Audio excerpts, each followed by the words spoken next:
So,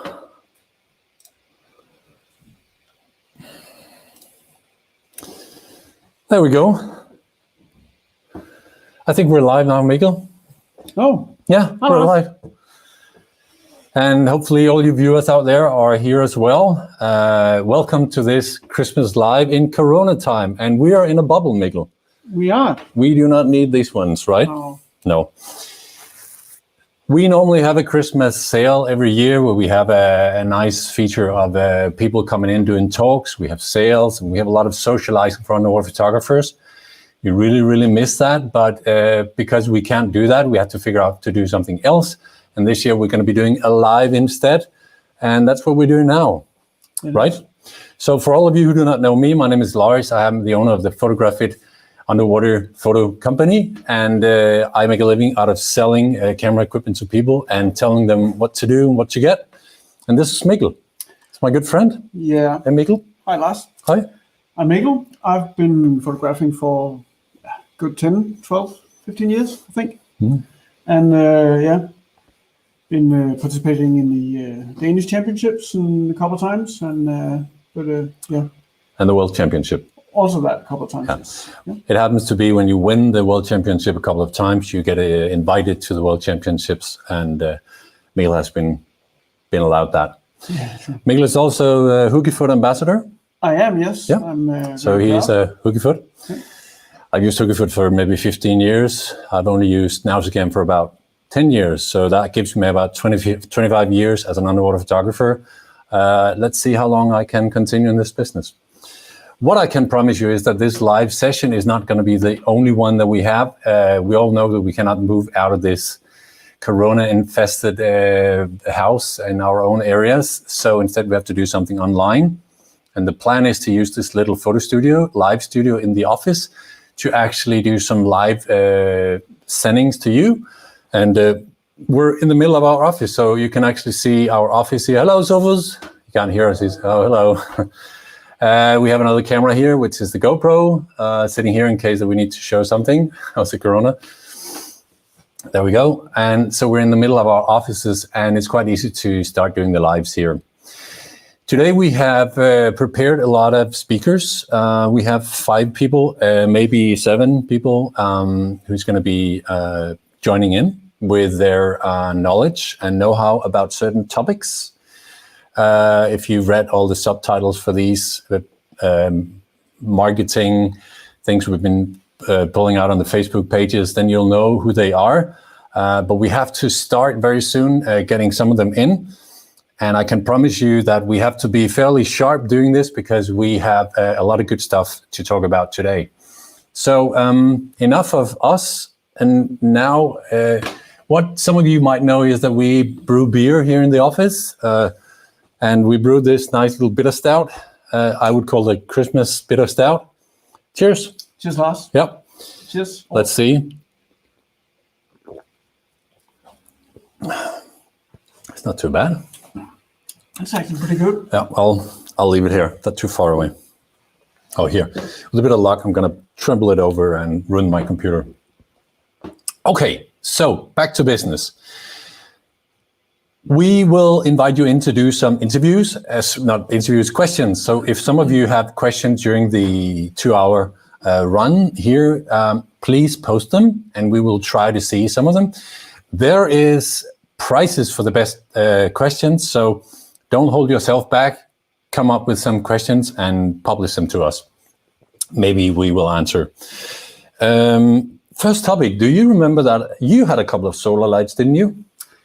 Actually, I have one solar light, yeah. Yep. The Photo 600.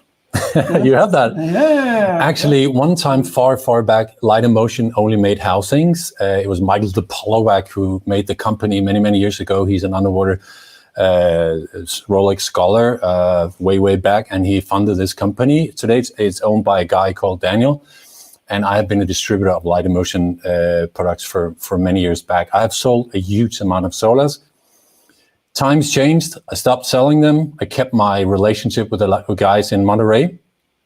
And Daniel kept telling me, one day we're going to start doing business again. And you know what? That day has appeared. So if you already know the solar, it looks like this.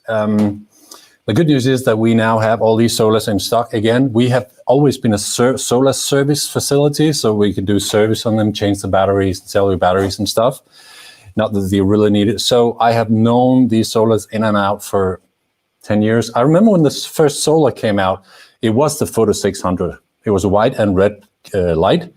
Alex Mustard did an article about it on Wet Pixel, I think, or in Diver magazine, and it basically exploded from there. And I remember what I told Light Emotion. I said, that's not good enough for anything. It's not going to be a success. You're going to fail on that. Boy, was I wrong. Famous last words. Yes. Yeah. Famous last words. So I use the solar light for my underwater photo workshops for the next 10 years. Every time I start out with new and experienced photographers, I give them one of these in their hands and let them play with the light. I'm an old commercial photographer, studio photographer. So for me, adding light, understanding light is the key thing to doing underwater photography. So I'm really happy to get the solar lights in again. Because we've been service facility, I have seen lights like Mikkel's 10-year-old solar light. And I know that they are just a whole different ball game as regards to the quality. So at least I know that for certain. They just came out with this 15,000 lumen video light. It's a little bit crazy. I don't really feel like turning it on, to be honest, because it's going to ruin the CCD in the camera if I turn it that way. Yeah. We should turn it on, Mikkel. Off, Mikkel. Yeah, please. Yeah. Please do. Yeah. So you will find the solar lights here in Photograph It in the future. Right? Great. That's not the only good thing that happened as regards to equipment. Many people know that I sell a huge amount of a large range of different brands, virtually all the better brands that are out there. One brand that I never sold is, I would have said it was my first housing, but that's not true. My first housing was the Nikon 5. I had two of them. What was your first housing? My first housing, that was an iGlide. Oh, was it an iGlide? It was, yeah. It was my third and my fourth underwater housing was iGlide. And I'm sure a lot of you out there has started out with iGlide. It's an acrylic housing. I've never really sold it. I've had much cheaper sea frogs, and they are cheaper. iGlide are, there's a lot of people who still have their iGlide housing back home. It's working fine. It's just the camera has just become too old. For the last 2 years, I've been negotiating with the Danish distributor. He has been distributor for 30 years, and he wanted to pull out. He wanted to stop his business, Danish Divers, because he's doing something else. And we have finally come to terms about me taking over the iGlide distribution from him. Meaning that just this morning, we had the first delivery from iGlide yesterday. Unfortunately, it was delivered at the old address with the former distributor. So we had a guy picking it up 1.5 hours away from here, and he just handed in this nice little beauty. So iGlide will in the future be a stock item here on Photograph It, and I'm looking forward to work with the guys. I know the guys in Indiana. Is it Indiana? They live in the Ike family. They're not called Ikes. The old father was called Ike. It's his son and daughter that runs the company now, and I've known them for some years. They are known for their very, very, very, very extraordinary good service. And I'm looking forward to start working with them because they're good people. So that was another piece of good news. What time is it, Mikkel? No. It's 12 past. Okay, so we still have 8 minutes till the first person. So why don't we have a toast? We can have toast. Yeah. Cheers out there. Hi from Luxembourg. Hi from Vejle. Hi guys. Thanks for checking in. Nice to see you there. I just want to repeat that if you have some questions that we can answer, we would love to see your questions on the live stream, and we'll try to answer them.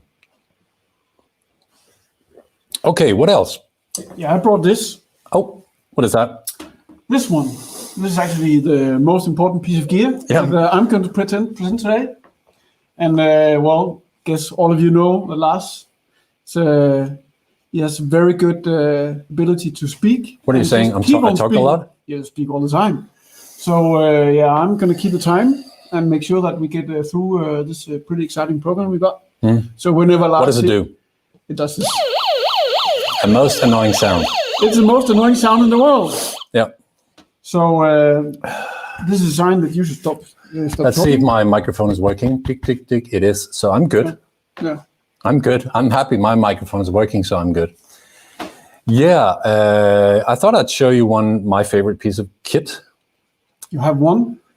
I have many. Piece? I have many. I have many. We'll come back to some of them later. Do you have a favorite piece of kit?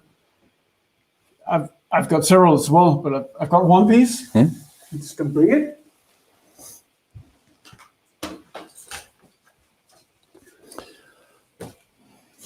So this is one of the several pieces, but the most favorite piece I think is what's in here. It's a fisheye. Yeah. It's a fisheye lens. That's my favorite piece. Why do you like that? Oh, it's just because it's a really extreme lens that really forces you to think about space. Whereas in macro, you of course can focus on getting close and everything is sharp.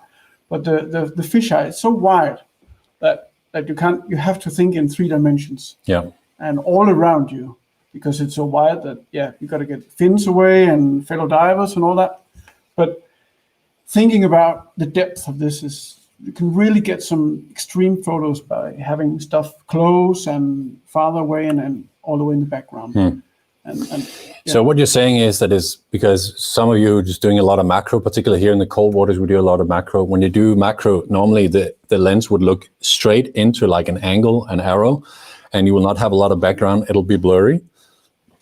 And that means the motive will be in focus. So you have one dimension to think about. And with a fisheye, you'll have several dimensions. You both need the front, the motive. You need the front or something that goes before your motive. So you actually have to think about the depth of your image, right? Yeah. And then because it's so extreme that you can create spaces on the sensor that you wouldn't normally perceive. Yeah. Because it's much wider than what you normally see, right? Yeah. So it's you can really get some funky stuff. Funky stuff. Yeah. It makes it a little bit more tricky to use a fisheye. We had a test run of the show the other day, and I promised people. I told them that I borrowed the 14-24 lens from Sigma on my Sony, and it gave me such a wide space. I didn't have the gear for it, so it was just on 14 millimeters, and I wanted to get close to an hermit crab, and I couldn't really get any closer because I was so close that I was just pushing the crab like that. And I thought, no, it's still too far away. I wanted to get that close up and personal feeling that you do with the macro, but I couldn't with a wide angle. So I had to crop the picture in the shooting, and I promised that I would show this picture in the subtitles later. And I'll promise that again because I never did it. So I'll show you that picture. Why I sometimes think a motive can be too close, and how difficult it is, and how much extra space there is around the motive when you do an extreme fisheye like that. I want to mention one other piece of kit that I really love, and that actually goes together with the fisheye, and that's the viewfinder. Yeah. So because you have in the fisheye, you often have to get like really below and to get some good surface or something like that. Unless you have a good viewfinder, you're going to break your neck. So having a 45 degree in this example really makes a difference and makes you... Was that my key? It was your key, yeah. Thank you. I love viewfinders as well. For me, diving without a viewfinder is something I would never do. That was one of my key things the old days. I said I would never do that. At least not until I had the next kit, which was, I just found, maybe you could keep that to me. It's the front here. No, there on the corner. I found one of my old monitors. This is the Wahoo. It's the Wahoo HD. I think it was Backscatter who made it. It's my first monitor. It's still working. If some of you out there think you can fix it, I think it's you just need to get a new cable on it. maybe it's not even broken. That's my first one. And I never looked back. Thank you, Mikkel. I used monitors ever since. I love the idea of viewfinders, but I love the idea of monitors even more. So I had one from Dive and Sea since then, and then for many years I've used the small HD here, which is also a fantastic monitor. That's still the one I use the most. And then I've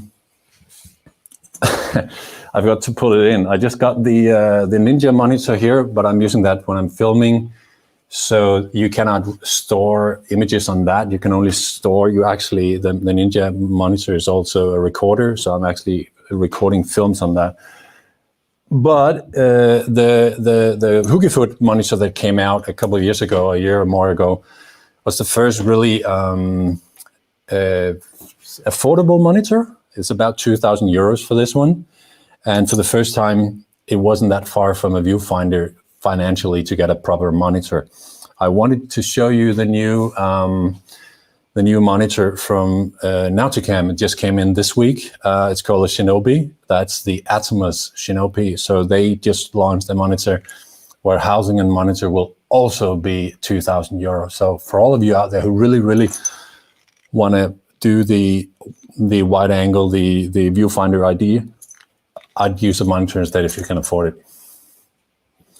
It's using a monitor is certainly something you should do for still photography as well. A lot of people think a monitor is for video only, but absolutely not. I've used it for stills for at least 10 years. Also, we're not getting younger, so it really helps checking out your images afterwards and making sure that you get good quality. I think we have to make the first invitation, and that's Christina. I'm gonna push Mikkel out a little bit when I do these interviews. So, hey, Christina, can you hear me? Hi. Yes, I can hear you very well. Very nice to see you. Where are you sitting? Thanks. I'm in Sweden right now, so in Gothenburg, Göteborg. You are a Swede? No. No, I'm a European mix, Dutch, German, and I live in Sweden. Yes. You lived in Sweden and for I'm 10 years? also a big fan of monitors, so I can add to this discussion. Yeah. It's really, really nice. But you are a videographer, and you're a professional videographer. And since you're very old, you've been doing that for many, many years, right? Yeah, terribly long, but still it feels like I'm learning a lot every day when I'm out in the water. So yeah, I mean, I started actually working as a camera person on land, but I'm mostly working underwater, So tell us a little bit about the companies that you work for. It's mixed, of course. I mean, I work a lot in the last 5 years. I've worked a lot in Scandinavia and in the Baltic Sea and the North Sea. So for German television, ARD for the biggest wildlife program. And also I've had projects with the BBC and National Geographic, and they actually took me to some more distant places around the world. And I've produced my own film recently, and that's been for a group, a co-production of European broadcasters, amongst that SVT as well. Yeah. And I've been lucky to contribute to the Danish wildlife program for the underwater episode Wild Denmark, which was a 5-part series or 6-part series. That's actually where you and I got together, right? Yes, that's where you and I got together. Yeah. I was invited to be joining in as well, but I realized this was just over my head. There was no way in the world I could have time to do these things. So I'm actually very sad I wasn't part of it, but I'm really happy that you were. And the good thing is I sold a lot of camera housings to a lot of the participating underwater photographers. So a lot of good things came out of it. So, but you have a couple of your own projects, and you just came out with something that we need to look into. Tell us about that. Yes, I mean, I've worked for more than 3 years on a production about cold water sharks, and that's where my little new diver is coming in. Hey, diver. But he's going to be learning to swim first.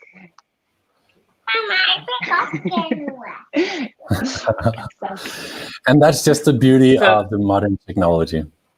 Yes, exactly. So, I mean, yeah, while I was doing a film about cold water sharks, I've been in the process for getting the film set up for more than 3 years, and it was quite a challenge. And now I think I have to send someone out of the room. Why don't we, Christina, why don't I show people a preview of what you're doing?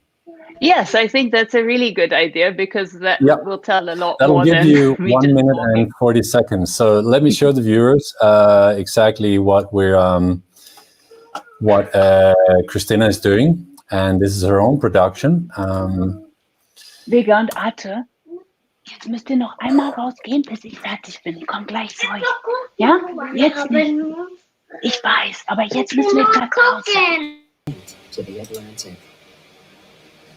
The meter. I think that I have just played a little bit more than I should, Chris. Should I?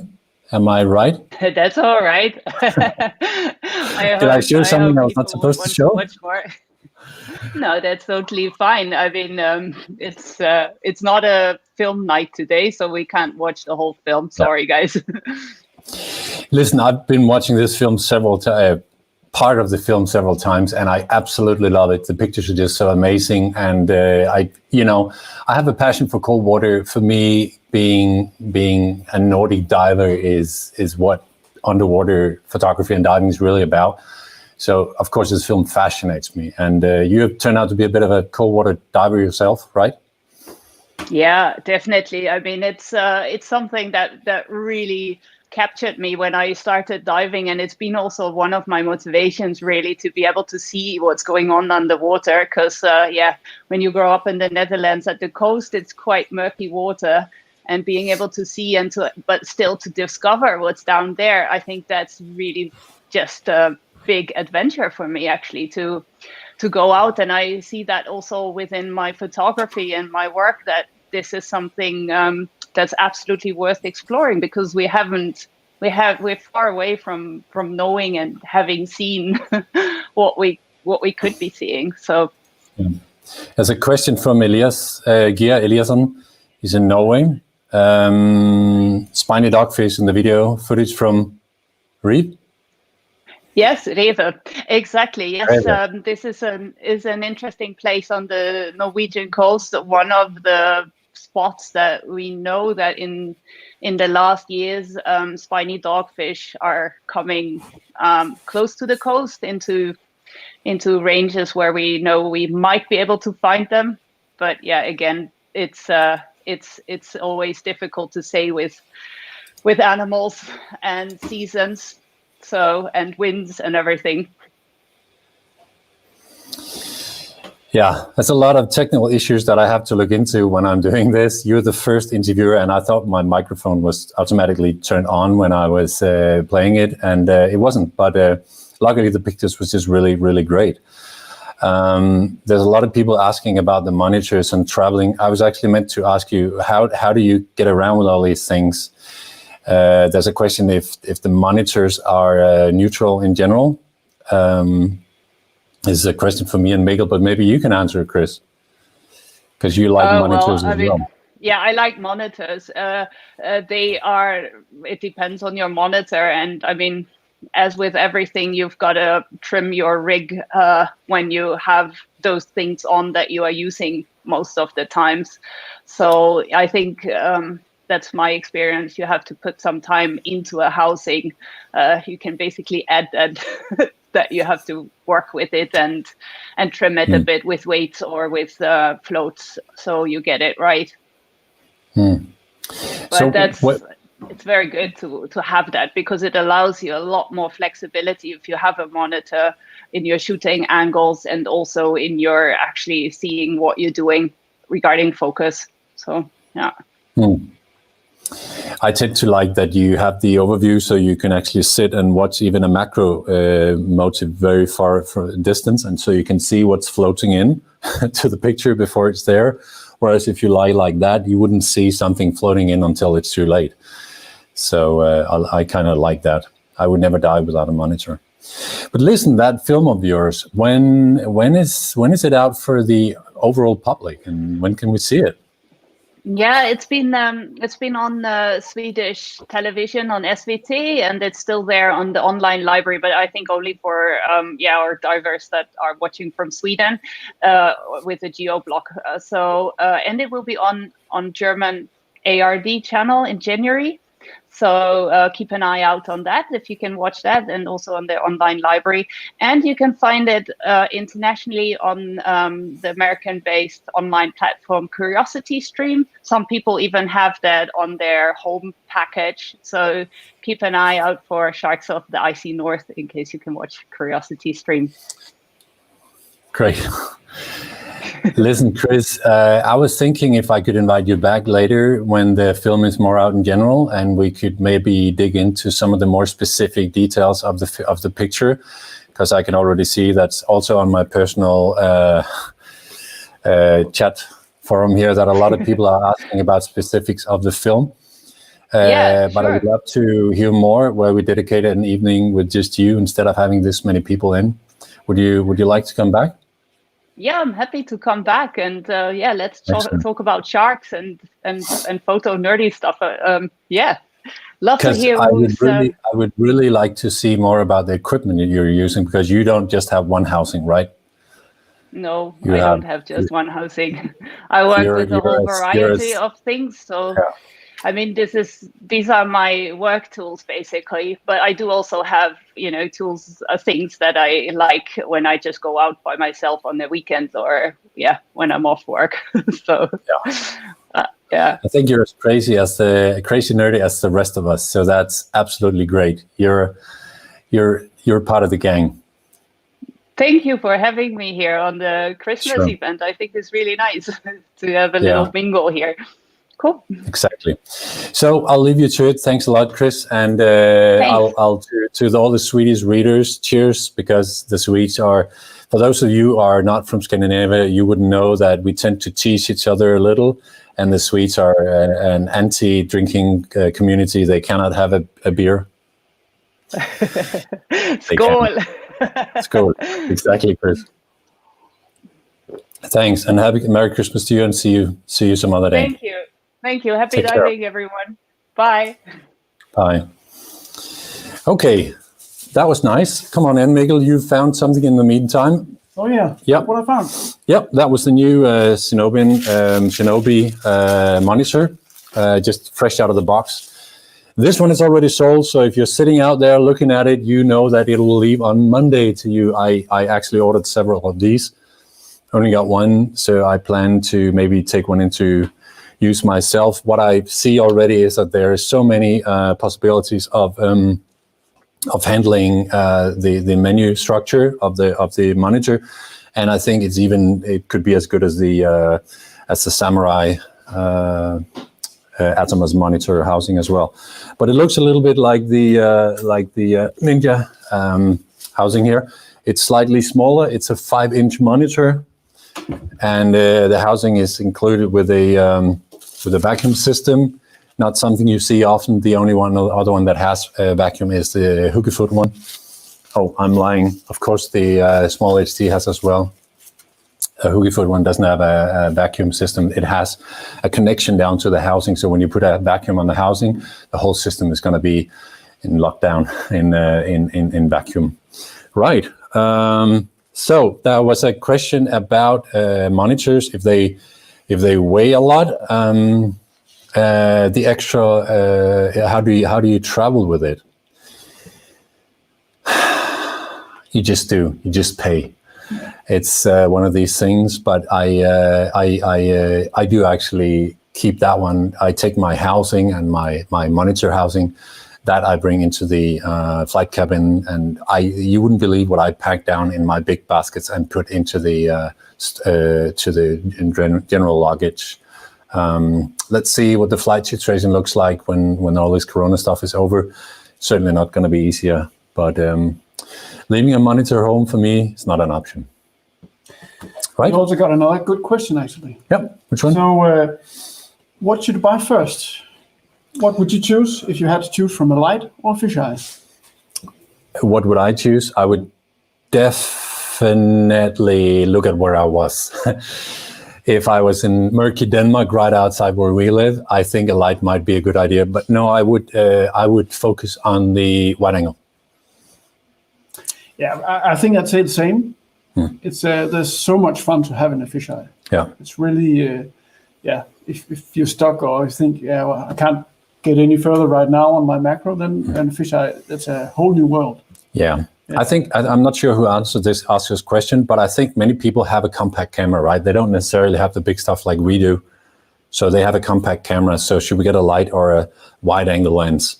I think with the wide angle lens that are available now at a fair, reasonable price, that's something, if you have a compact camera that doesn't have any specific special lens, actually the best pictures in the world, 95% of all the good pictures in the world are taken with special lenses like extreme wide angles or extreme macros, because that's where you get so much benefit of the optical angles that these lenses will give you.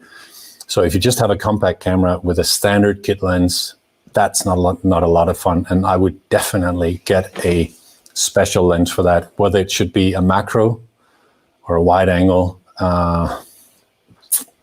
If you have a macro, you need a light. So I guess that's the answer, right? Yeah. You can't really do macro without a light.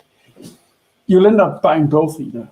Anyhow, so you need to buy both. Yeah. That's the right answer. That was the best question. Yeah. That was. Cheers. Cheers, Lars. Yeah. This is a bitter stout that I just brewed, and it's actually supposed to have a couple of months on the keg until we drink it, but sadly we're gonna have to have it now. And hello, Atle. Hi, Atle. I see Atle, my good friend in Norway, who is working in a museum, and he is brewing beer the good old-fashioned way. So, hey, Atle, this one is made with kveg yeast. So he would definitely like to have a sip of that. You're going to have to come to Denmark and try it out. Okay, time is running, and we are getting ready for the next speaker. That is Lars Korvald. The thing is that I have a lot of ambassadors. You might think that I get out and dive a lot, but that's not the truth. In fact, I really struggle to go out and dive because I have my own company trying to balance everything from licking the stamps, paying the bills, and actually purchasing stuff for resale. I'm trying to go out and dive as often as I can, but I often like to go diving for at least a long weekend to Norway, my favorite place.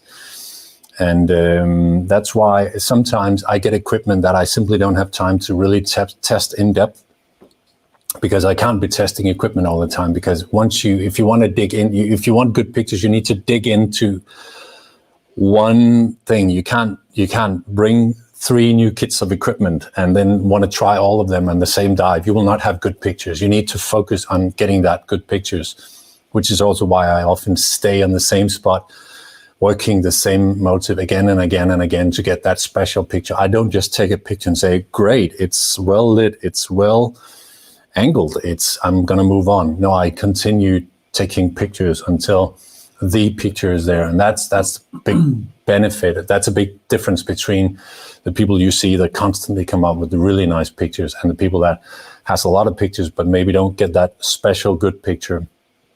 That was a little hint for those of you out there to stay more focused on one angle. But the good thing is that I have a lot of playmates yeah. Like Mikkel and others, and a lot of ambassadors that are and people that hang out, and all the people today that you're going to see here are people that I really enjoy being with and have known for many years, and some of them are ambassadors for Photograph It. And one that has been ambassador for a while is Lars Korvald. He's a young photographer. I'd love to say that he's upcoming, but that would not be right, because he's sorry. That was a little bit burpy from the beer. That was rude. Lars is not upcoming. He's actually there. He's actually here. I've invited him because he has struggled to get where he is, and he has come up with some really amazing project that I want to talk to him about. So let's see if he is out there. Hey, Lars. Hej, Lars. Hej, Lars. Alt er godt her. Vi hører dig. Jeg vide, om vi kan høre dig om... kan vi høre ham højt nok? Kan du sige hallo, hallo? Hallo, hallo. Ja, det er godt nok for mig. Jeg håber, I kan høre det derude. Det er Lars, der skal tale. Jeg skal prøve at være lidt stille. Oh, that was in Danish, was it? Sorry. I'll try to be quiet and let you talk, Lars. Yeah. Thanks for joining. You have been busy the last couple of years. Yeah, I have been. It's been a lot of work. Great work. Yeah. Yeah. You have been diving not as many years as me, but you're not as old as I am. No. Yeah, but you have been diving for many years, and then you have also been bringing camera for many years, right? Yeah, I think I started diving in 2008, and right away just bought myself a little compact camera. And since then, I just love taking pictures and showing people what the underwater world is like. And so I've since just upgraded my camera, and now I'm using an A7S III, and I think it's the perfect camera to use underwater. Yeah. Especially for filming. Yeah. Okay. Yeah, I do remember selling you an A7S Mark III recently. Yeah. So you have been in the water with it? Yeah, I've had some trips. It's not been so much activity the last few weeks, but I got to test it while freediving, and it's looking really, really promising.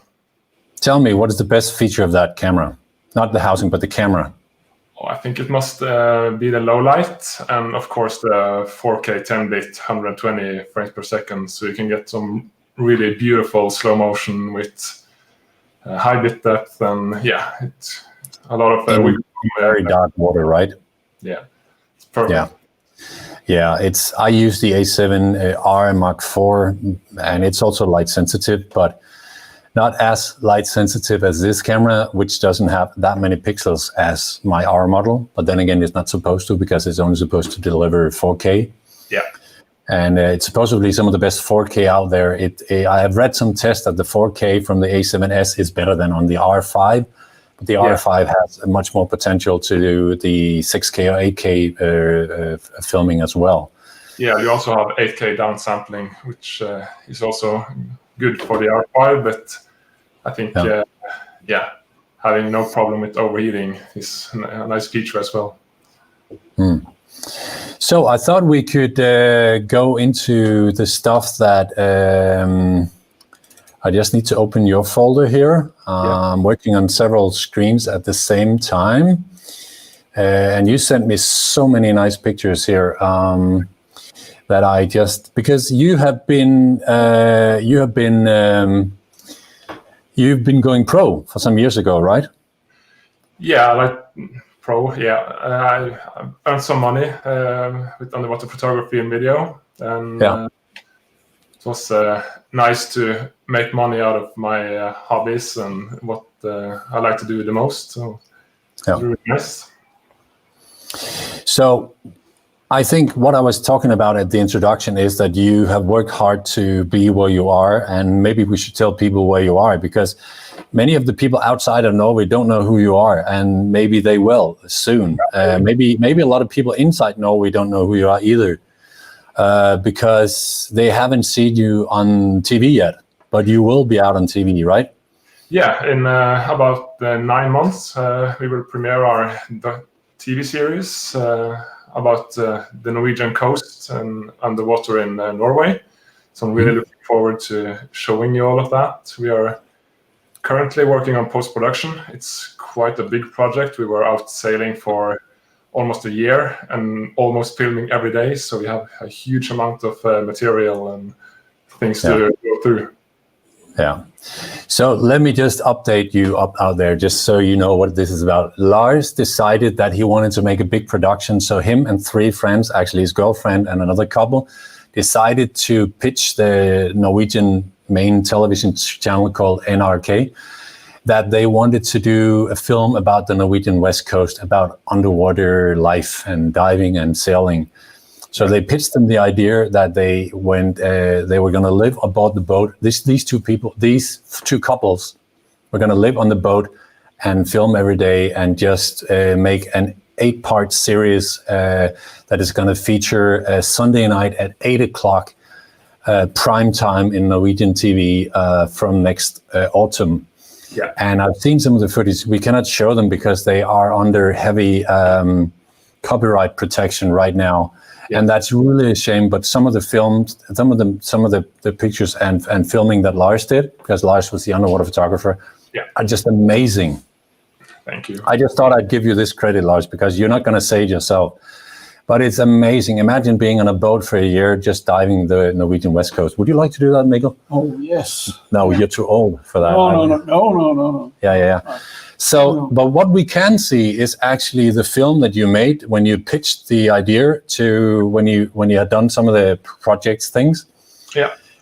You made a film to get some sponsors and stuff. Yeah. By the way, some of this is filmed with the elder Sony you had, where you had the Nauticam WACP, right? No, this is. This is even before. 5D Mark II, actually. 5D Mark II, so it's not even with that. Amazing. The Eichlight housing. In Eichlight housing. Yeah, with 8-inch. Okay. I will show you this film. Yeah. And just sit back. Do you all have beers or warm glühwein or whatever in your cups? Because you're in for the treat now. This is not a part of the series Lars is going to do, but it's really an interesting pitch that he's done. Sorry, it's getting away every time I'm doing this. So here we go. And here we go. Are you ready out there? Let's see what Lars can do. Har du någon gång ligget på en brygga och satt ner i havet och tänkt att det ser mörkt, kallt och livlöst ut?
I think There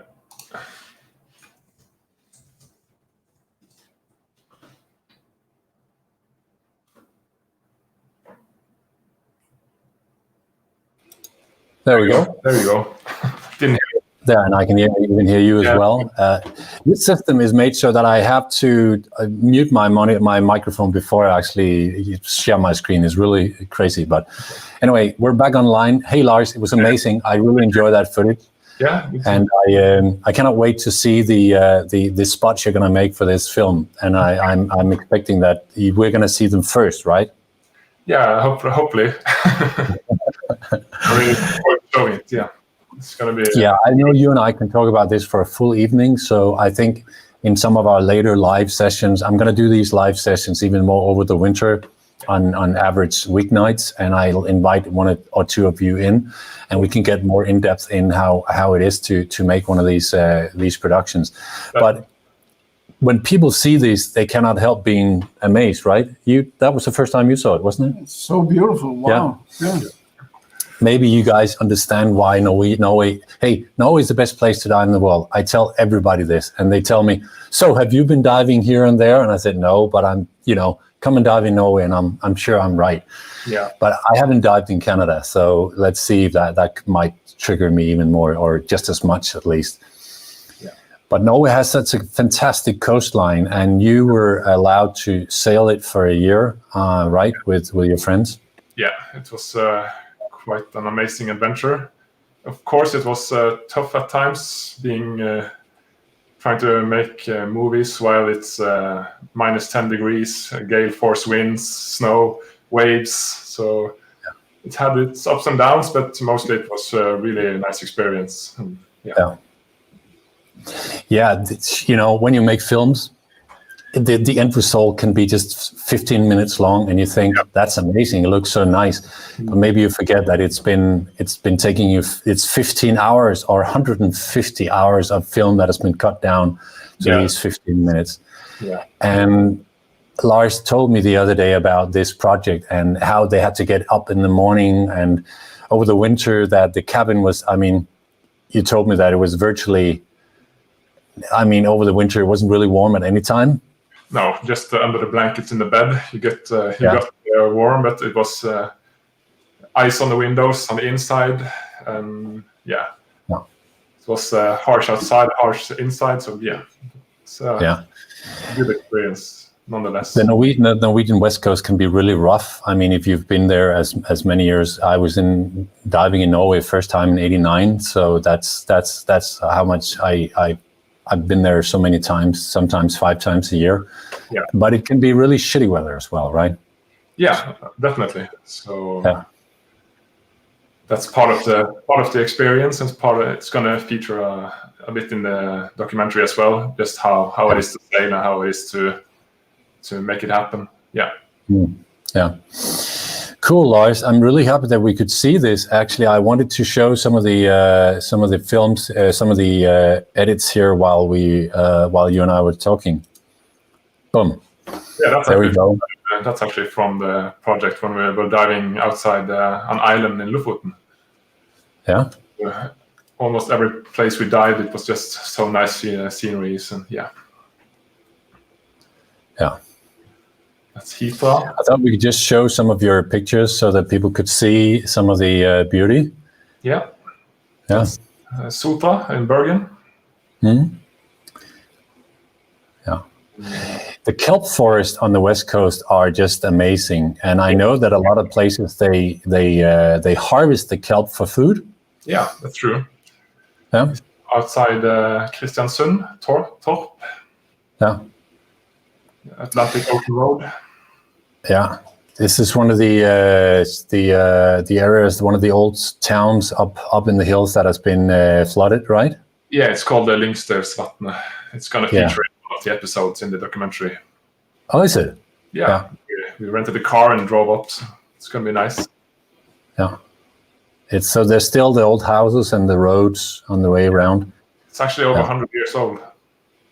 Okay. Yeah. This is Hauglandkysten, and some from Finnmark all the way north. Yeah. So we got some. It's really amazing what you can do with drones today. So, but it's a nice big boat, but still being there with 3 other people in cold weather for this entire time, that's still. It was challenging. That was really nice. To say the least. Yeah, there's a bit of macro as well. Yeah, I mostly do wide angle, but Yeah, I was thinking you couldn't have done much macro in this TV series. And I had a macro lens with me. It's all about divers and trying to capture the experience of diving from the divers' perspectives. That's also why we had the full face masks, and we have in the documentary we will have the divers speaking with each other. Yeah. Oh, you had that. Excellent. Yeah. This is the kit that you brought on the trip. That was the A7R Mark III. Yeah, it was the A7 III actually. Say again? A7 III. It was not the R. It's just the same housing. Yeah. Okay. A7 Mark III. Yeah. But you have the small HD monitor. Yeah, that was really, really nice. Just monitors is essential for filming, I think. So you get so much easier to get the right perspective and get the camera pointing upwards to get more contrast, and And you have the arm balls on for the tripod. Did you use that? Did you put it on tripod? I didn't use it too much. No. So, No time. time lapse or anything. It was we had even though we were out for a year, it was really a tight schedule, and we just had to, when we were first in the water, we just had to film the diving and the things happening around. So Did you have a compressor aboard? Yeah, we had a small bower, I think. Yeah. Of course. Yeah. There was a question to you, Mikkel. When are you too old to dive in the Norwegian fjords? Yeah, is that for me? I told you were too old. Yeah, I don't think I'm too old, but is anyone else can help us on I think that? I said you were too old. Well, then you're too old as well. I will never be too old to dive in Norway, but Norway might be too old for me coming up. That's a different thing. Hey, Lars, thanks a lot for letting us get a sneak peek of what you're doing with this TV series. It's going to be absolutely amazing when it comes out. Hey, are you going to send it out on DVD as well? Maybe. We will see. Let's see if it hits Netflix or anything else. I really would hope that the larger TV channels are getting it. I know that you say that it's actually possible that it will get in all the Nordic TV shows. Yeah, that's part of it. I can. Because it's co-produced with them somehow. They sponsor part of it. Yeah. Okay, Lars, thanks a lot. Maybe you and I can check in later and see when you just came back from the whales, did you? Or you didn't do the orcas yet? Yeah, not this season, but we're sure to be Last back season. next season. Yeah. There will be orcas in the TV show? Yeah, we have a whole episode dedicated to that. So nice. There you go. But Lars just got his A7S for the orcas, but then the orcas was late or something. Yeah, right? Such a shame. I'm so sorry to hear that. Yeah. Hey Lars, thanks for joining. I'll talk to you later, and good luck with finalizing the last parts of the TV series. Thank you so much. Take care. Thank you. Bye-bye. Okay, so that was nice. I could do that part of it. I would have liked to visit. I saw some of the films, the pictures, and do you know that Stig actually visited them. Stig Severinsen is a good friend of mine that I've done some stuff with on Greenland for Nat Geo. He's done some Guinness World Records, and he's all over the place. Normally he sits here in the office, but he's in Mexico now doing some weird stuff. But he was there in Norway doing something. I don't know. Maybe it's part of the series to do some freediving. Yeah, I don't know. I wouldn't be surprised. No. There was a question here. If I was only to dive one place in Norway, where would you go? I would. It's an impossible question to answer, but there is still one place. Sort of an area or one place? I would say an area, right? Yeah. See, one of my favorite spots in the world is Saltstraumen, which is up north above the Arctic Circle. It's at Bodø. That's where the Gulf Stream comes on the Norwegian west coast, and it hits Lofoten Islands. And it's the very deep and shallow water that is extremely deep, are being pressed inland and hitting some small islands and some areas where it's extremely shallow until it goes further into the fjords. This place, right on that spot, is it's a town called Bodø. And right outside of that is the fjords where some of this water has to pass twice a day with the tide. And the water is so powerful there that it has tidal streams. What do you call them? Maelstroms. Thank you. Yeah. And so this is an absolute amazing place to dive. You do drift diving there, but you can also find places where you can be sheltered and dive all day. I found a small place called Okseboten. There was just a red mountain, and everything there was red. All the crayfish, all the kelp, everything was red. And I was just placed there by the owner of the dive center, and he just placed me there for the whole duration of my dive. He said, just stay there. Don't go out in the current. and all the time I could hear the current. I could feel the water was out there. So if I left the rocks, the sheltered rocks, I would have been sucked out. But I've been in some really extreme current there. But the point is, you don't dive in the current. You dive when the slack tide, when the currents are turning. I have another pick. There is. Yeah. I think I'd go to Gulen. Gulen. Yeah. But the people there are not very nice. That was my second pick, maybe. Yeah, but that's the good thing about Norway. It's full of Norwegian people, so it's nice people all over. If you bring a bit of beer, they would take good care of you. And that was in the old days.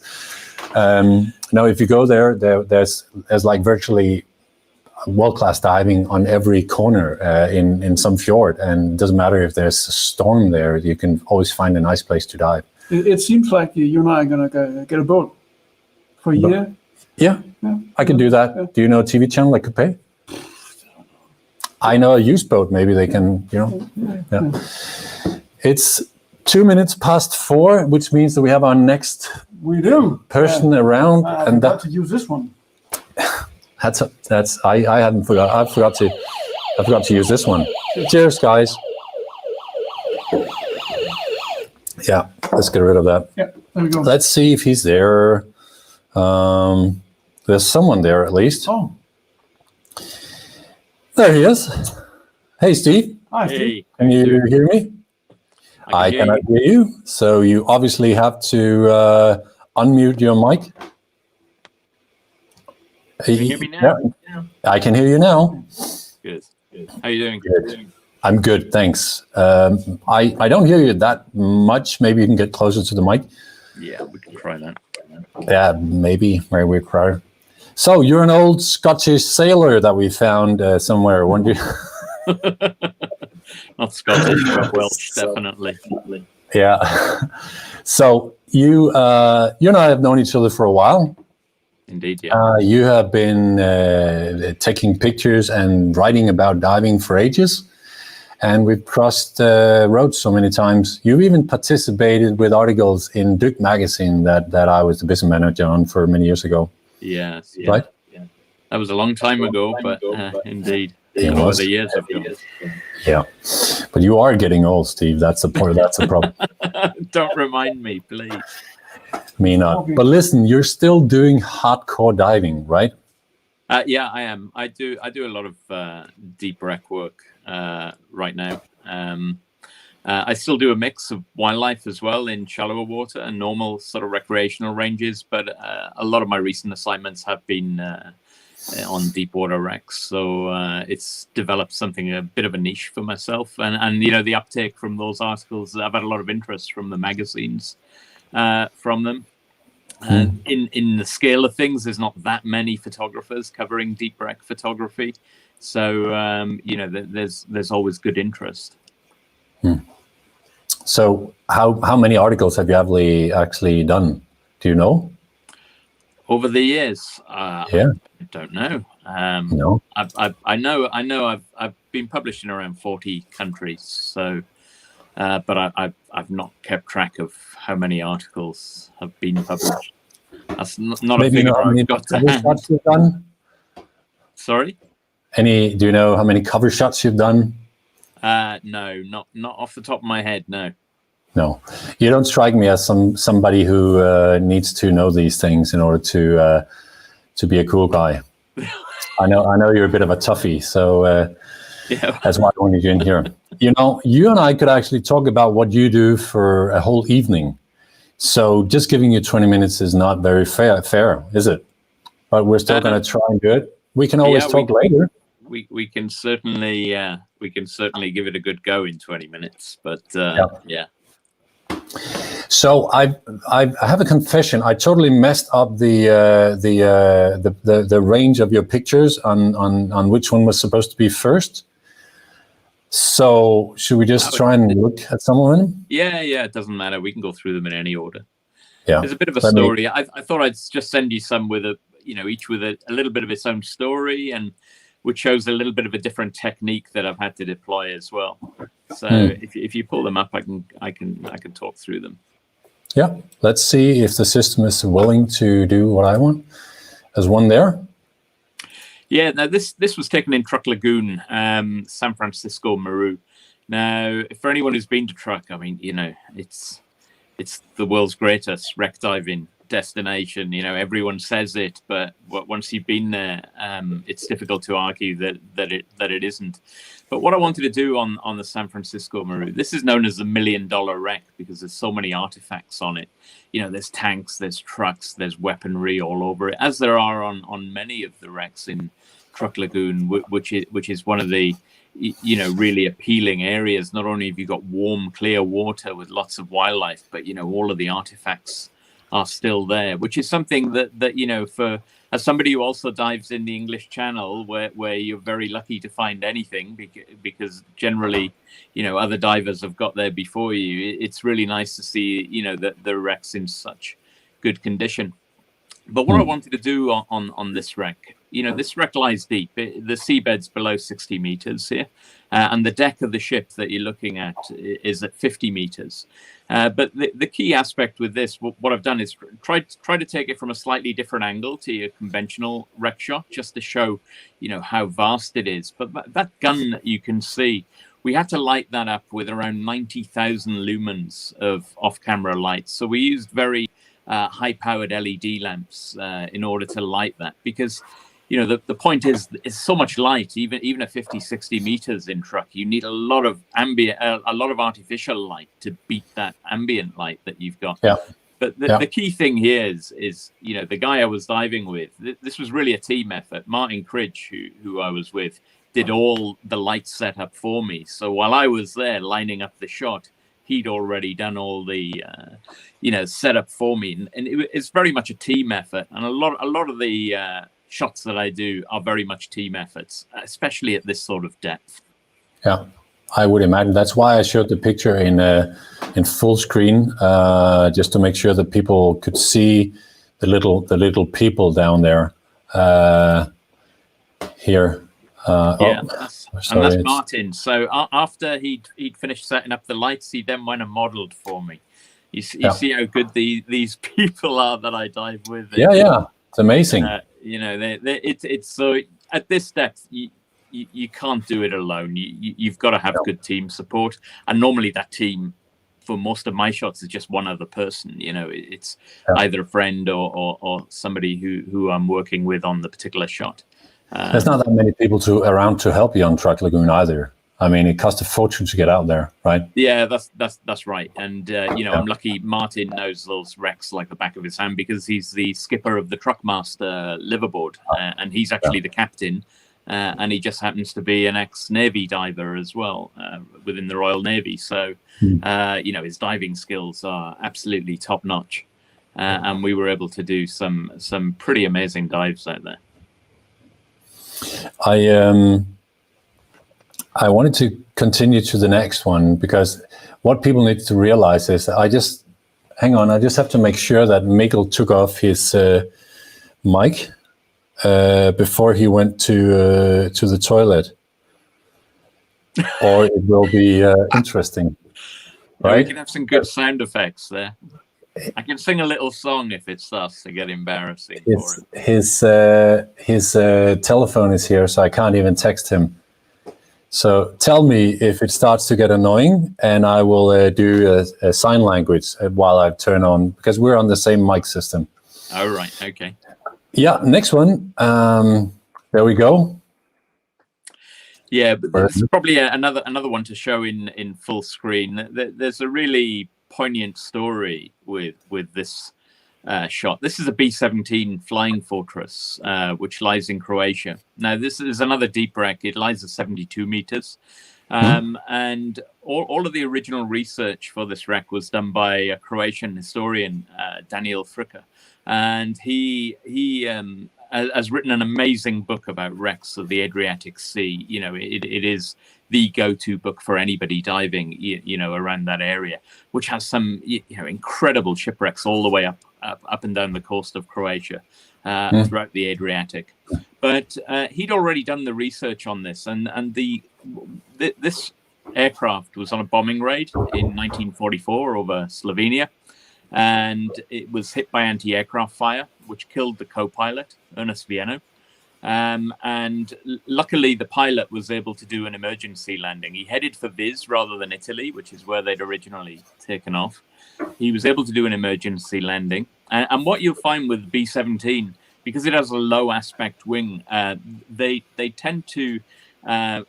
there's far higher chance of them being found intact than, say, the other main US heavy bomber of World War II, which was the B-24, which had high aspect wings. And, because B-24s tend to often break up on landing, whereas the B-17 could often skim across the water with a skilled pilot at the controls. And he did indeed manage to land it safely, do a safe water landing, and all of the crew got out. But Ernest's body remained on board. And it sunk. But what happened? This shot won an award in Underwater Photographer of the Year, and I think that was in 2017. It must have been round about then. And shortly after the results were announced, the images went around the world in newspapers, and the organizers of the contest, Peter Rowlands, contacted me, and he'd had an email off a guy called Bob Vienno. And it turned out that Bob Vienno was the great nephew of Ernest Vienno, and he didn't know that his great uncle had been found during that period. They'd never been able to get in contact with Ernest's family. I correct myself. Actually, he's actually his nephew, not his great nephew. Bob is, but Bob got in touch with me, and they only knew that Ernest was missing in action, didn't know where his final resting place was. So we were able to really connect the dots, and I put them in touch with Daniel, who had actually met the surviving pilots and some of the surviving aircrew in the early 2000s, and it really completed the circle there, and meant a huge amount to the family that they were able to find the final resting place of, their uncle, who they'd heard so much about, but had never known what had happened to him. Cool story. Yeah, that's the thing. We see them as nice images and nice subjects, but there are stories to most of these war ships and war flights, planes that have gone down, and there are often deaths that leaves family behind. Yeah. So there's a huge amount of stories to it. Yeah, it's an amazing. As I said, you and I can spend a whole evening doing this. So, which is why I'd have to move on to the next one. Yeah. Now this one. This is the barbette, the armored encasement that the main guns on a battleship would revolve in. And this barbette belonged to HMS Audacious. HMS Audacious was the first British battleship sunk in World War I. And it actually sunk in 1914. It hit a mine while it was maneuvering off the coast of Ireland at Malin Head, and quickly sunk. They tried to rescue it, but they couldn't, and down it went. Now, it's an absolutely spectacular dive. It's another deep one. It lies in 65 meters of water. And most of the main, the big giant wrecks that you find in Malin Head are all quite deep, in around the 60 to 70 meters range, or deeper. You can pick your depth there. You can go far deeper if that's what you're interested in. But the conditions that you can see, it's hard to believe that this is off the coast of Ireland. The water is blue there because it's clear North Atlantic water. It's not always blue. Sometimes, you do get a bit of plankton there, but when we were there, we had spectacular visibility. And the key thing with this shot is it was taken with natural light. I didn't use any.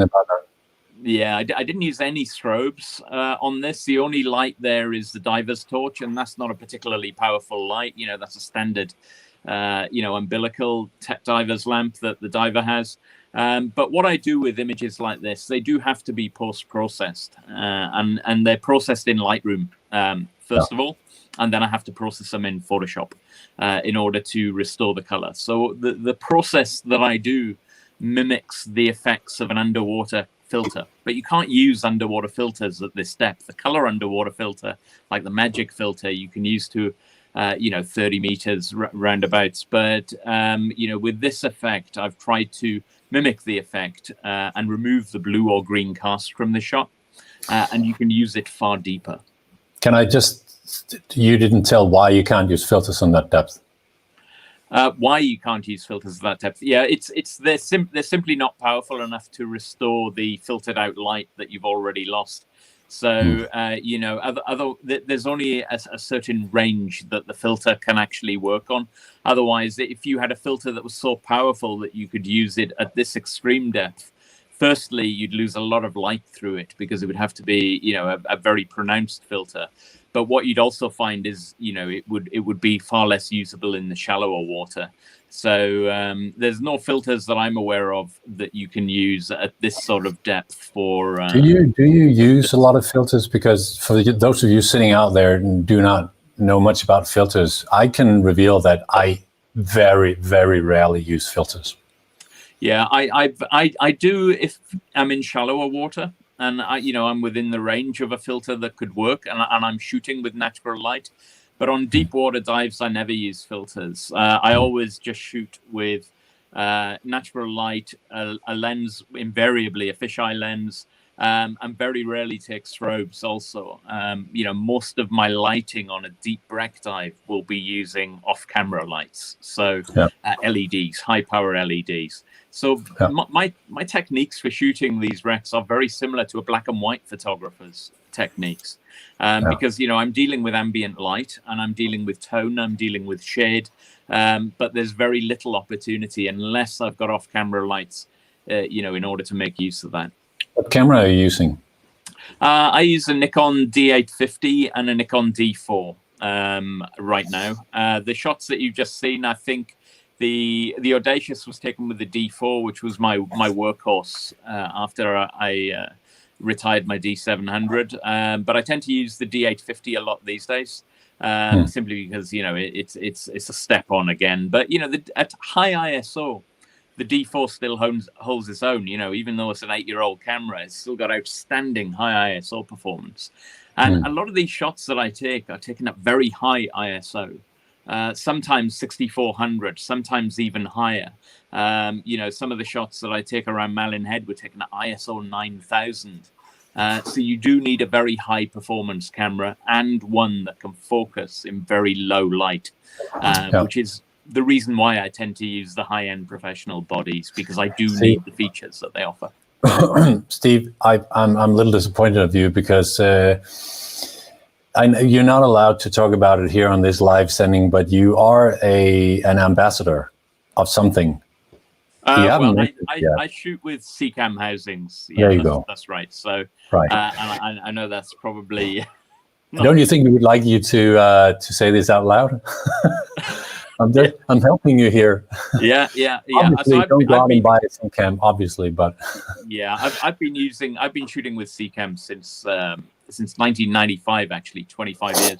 Yeah. I started with Canon on film cameras, and then I switched to Nikon when everyone else was switching to Canon for some reason. But I've stuck with Nikon ever since for about the past 17 years, and I'm glad that I did, because the main workhorse lens that I use on these deep wrecks is actually the old Nikon RS lens, the 13mm, and CCAM actually did. Yeah, CCAM did a conversion of it.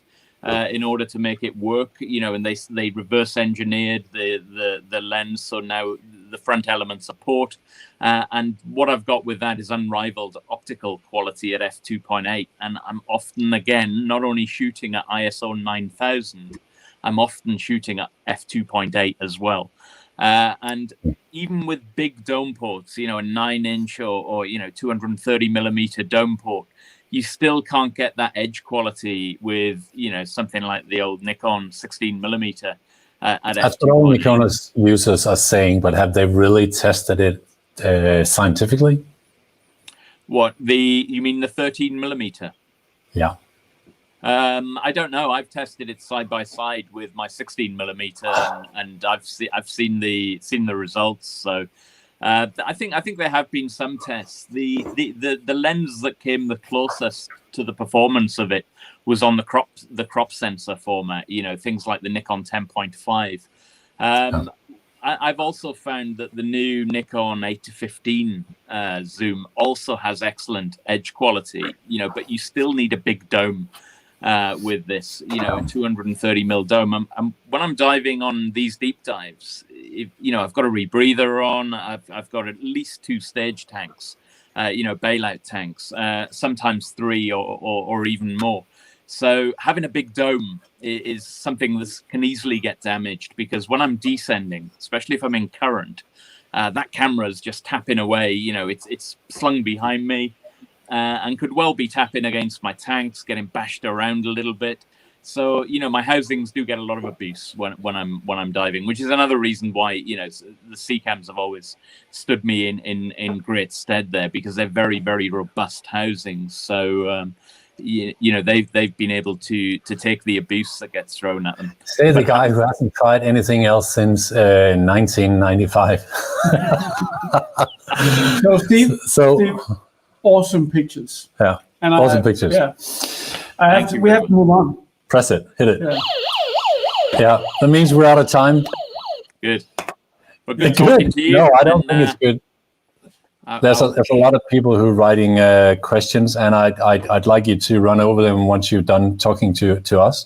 Sure. Just to see if there's a couple of people that could get a nice answer from you. I appreciate it if you do that. But I'd say to you, as I did to the other people that was through, that I'd love to see you again. Indeed. Do some talk about some more of your. I mean, now we talked about some of your deep stuff, and you do so much more. And I think you have so many stories because you've done articles for so many years. So there's a couple of good nights of entertainment in you still, old laddie. Indeed. With that said, I think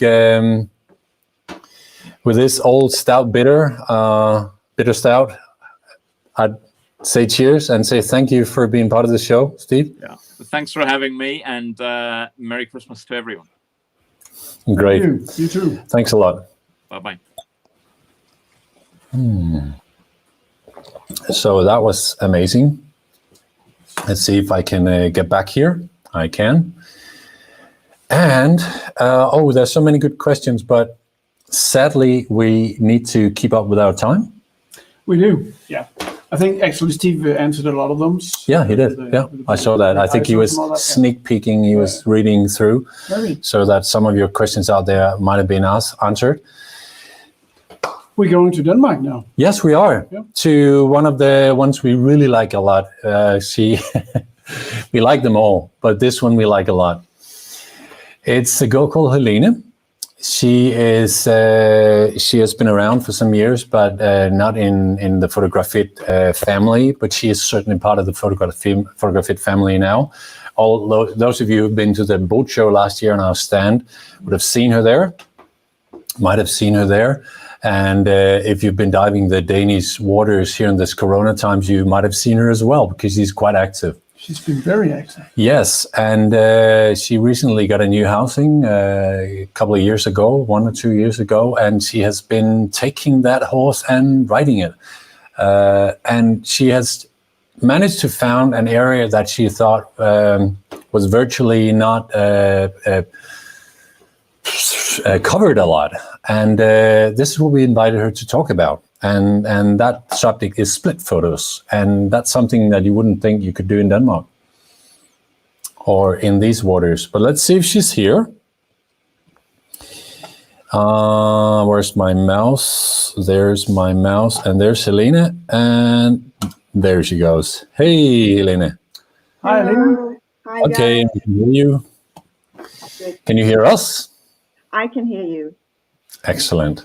Nice seeing you. You too. Yes, because you're sitting inside as a little fairy, a little goblin there. Why are you sitting where you're sitting right now? Tell us that. I have an apartment of 43 square meters in Copenhagen, and I am doing my second isolation after my trip to Egypt that I just finished 1.5 weeks ago. Prior to my trip, I was also in isolation to make sure I could travel to Egypt without being infected. So yeah, I am trying to do everything I can to make this little house cozy. Yes, I can see it's certainly cozy. You're breaking up a little bit. Get as close as you can to the screen. so that we get you as close to the microphone as possible. That was a little too close. Yes, because you defied everyone and you went to Egypt. Yes. And you went on a trip with our good friend Tobias Friedrich, one of his photo trips, and you just came back. Yeah, we were supposed to be in Komodo. So I think we were very, very lucky to get the Egypt trip going. Defied everyone, that's a matter of discussion, but at least it was possible to get to Egypt, and that's why we did it. Yeah. Only you had to put yourself in lockdown for 2 weeks. Yes. Yeah. I hope it was worth it. Oh, yes, definitely worth it. So do we have something we need to do, you and I now?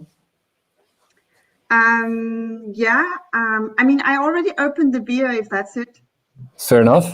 Yeah, You're not a big beer drinker, right? I'm not really a beer drinker, no. So I had a little bit help picking out a beer. It's called Anarchist Christmas Ale.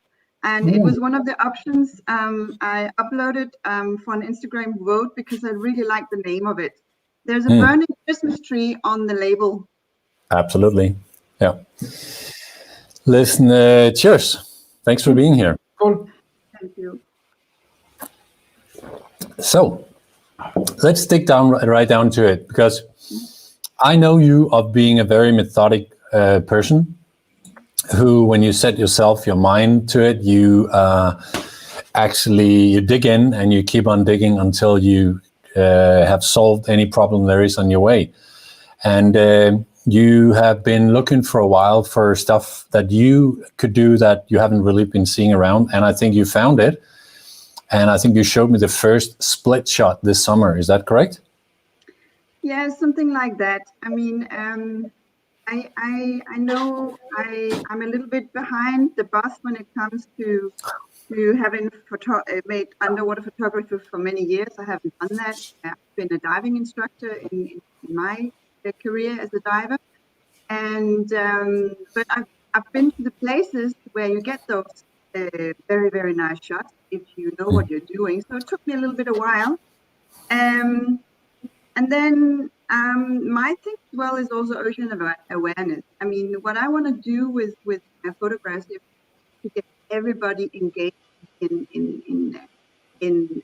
making a healthier ocean, so that we can actually survive this planet. And I found that when it comes to divers, they know this. So I wanted to engage non-divers as well.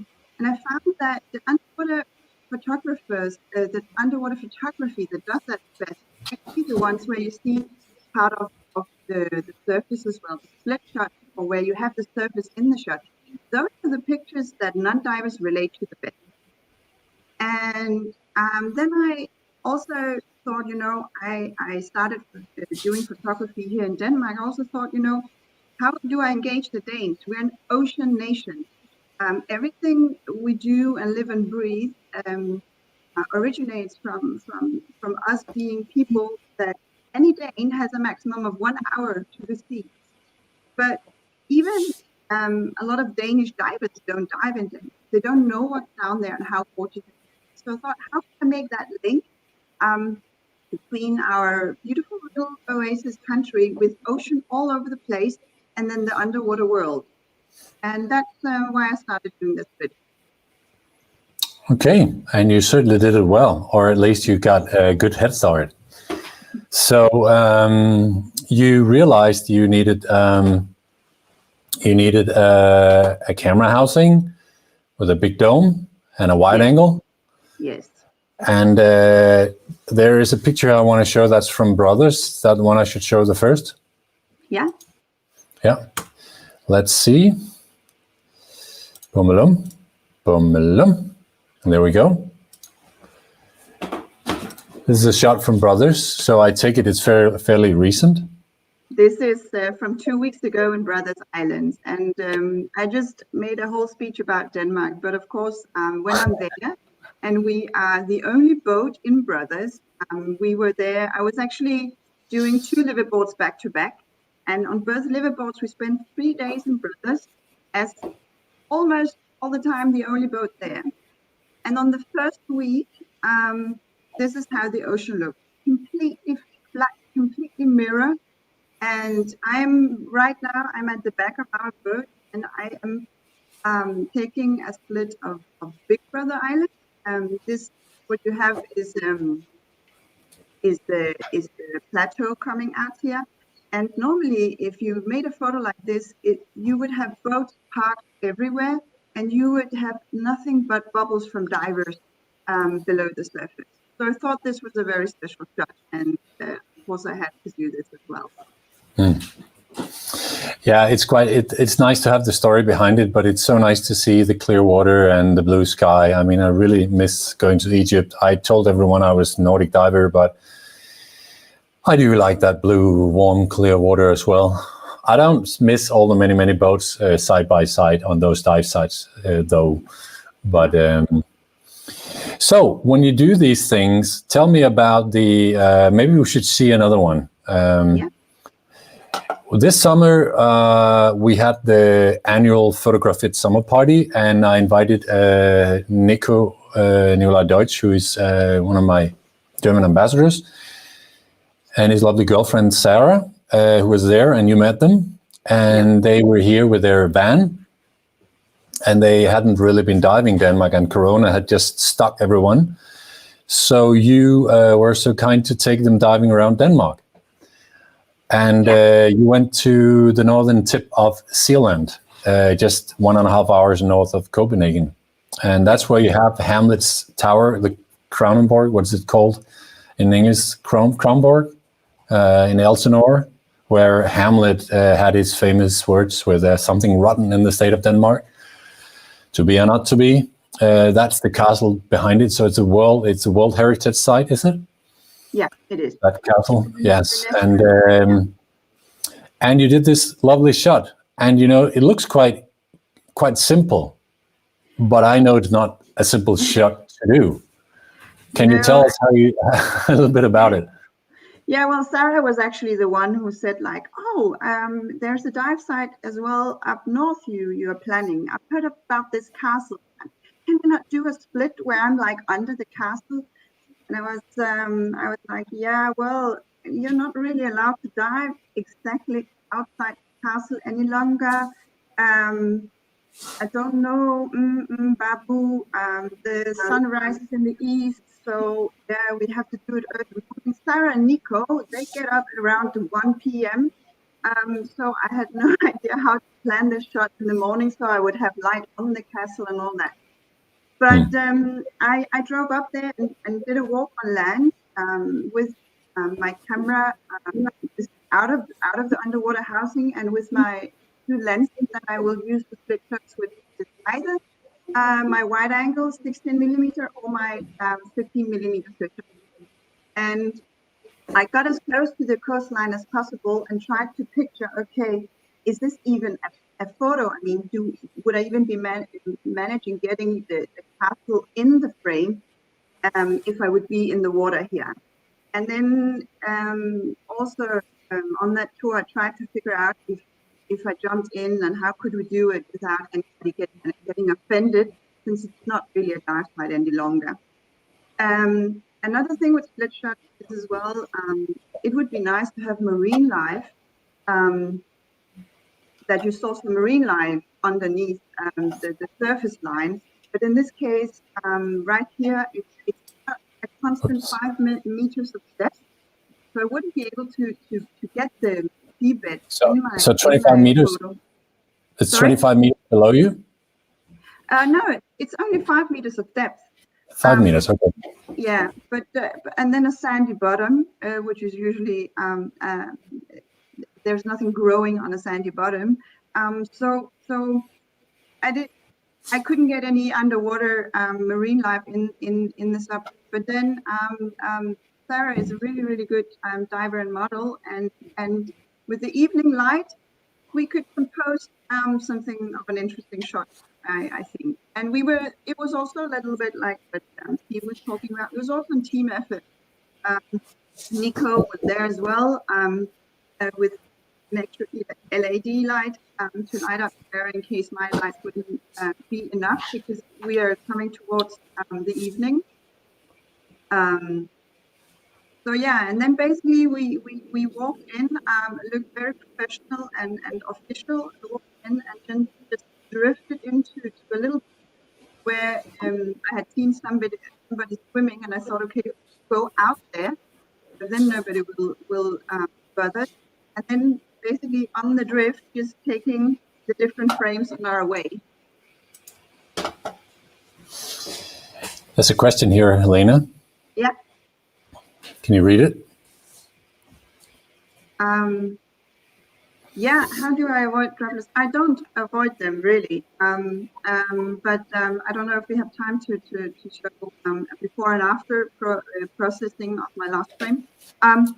They will be there, but I try to take the camera in the water up and then quickly press the trigger, because I often find that the water evaporates well in the beginning, and then you will only have a little. I've also heard of a trick that you can use a raw potato to wipe over your dough. I haven't done it myself, but then if it's really, really bad, I will lick it with my tongue, basically like you would unfog your mask. Then you just lick the dough. Let's make sure that we just don't miss this picture. Yeah. Because I like this one as well. This one you did not too long ago either.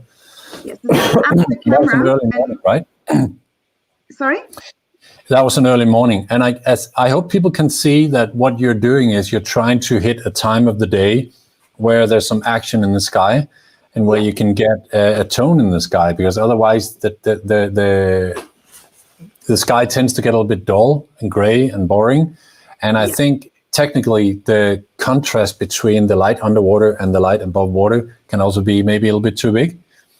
So yeah, if it's in the middle of the day, it's difficult. You want the ambient light to be more or less the same on the surface and underwater. That's where you get the easiest way of setting your camera, right? Yeah. And then you use lights. Do you use flash or ambient light? For this one, it makes sense to use the flash because I am very, very shallow, like in 1 meter of depth. And I can point the flashes towards the bottom and get a little bit of light on the seagrass.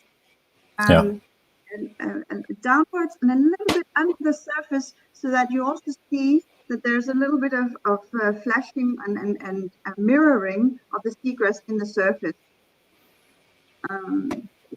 That's also why I made this shot where I made the surface line very, very low, because I noticed when I was on site that I sometimes managed to get this reflection in the surface, and I thought it was really cool. I know there's a different version of this picture here. Yeah. So let's see that. Yeah. Well, boom. There we go. Yeah, so before was without the camera, right? And I did a lot of post-production.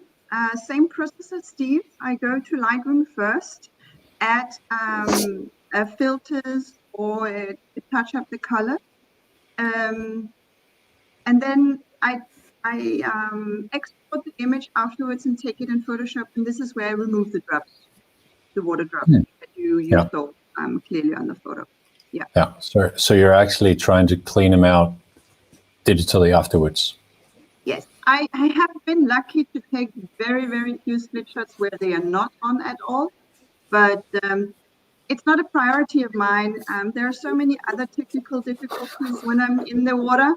So I'm just always looking at where are they, and if they're in the sky, post-production. Okay. Interesting. There's a couple of things that we here in Photography, our service technician Christopher is actually working on some large domes, because he's a mechanical engineer and a technician can do these things. So we are working. Cheers, Helene. Cheers. Skål. Cheers out there. Fresh from draft. Fresh from Nemlig. This one's nice. So the larger the dome port, the easier it is to make these split shots, obviously. So can you make them? Let's get into technical bits. You cannot make them with a wet lens, because you need to have a lens inside a dome, because that's the only way you can get sharpness on both above and below the water. Yeah. You cannot do that with wet lenses like the WWL or WWC from Nausicam or any of the AOI lenses. I get it. That's actually too technical. I think people are dying to tech stuff, right? Listen, Helene, thanks so much for being part of this. I really enjoy having you around. I think what you've done here is cool. And I just enjoy to see your work and your enthusiasm. And whenever there's stuff I cannot find the time to go out and do, I know that you can probably find the time to do it for me. So let's see if there's some stuff you need to test in the near future, right? I'm counting very much on it, Lars, actually. You are? Okay, you need to move to Jutland then, so that's a little bit easier to get to the equipment to you. Yeah. But listen, thanks so much. I'll see you soon. I hope you pop by the office in not too long, and I hope you get out of that quarantine cabinet you're in at the moment. Monday, lovely Monday. Good thing to have to look forward to Monday then.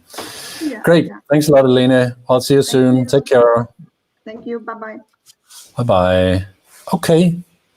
Yeah, we're almost on schedule, only 2 minutes past. And you know, the guys we're having on now, they are not the cleverest guys, so they then they can hear me.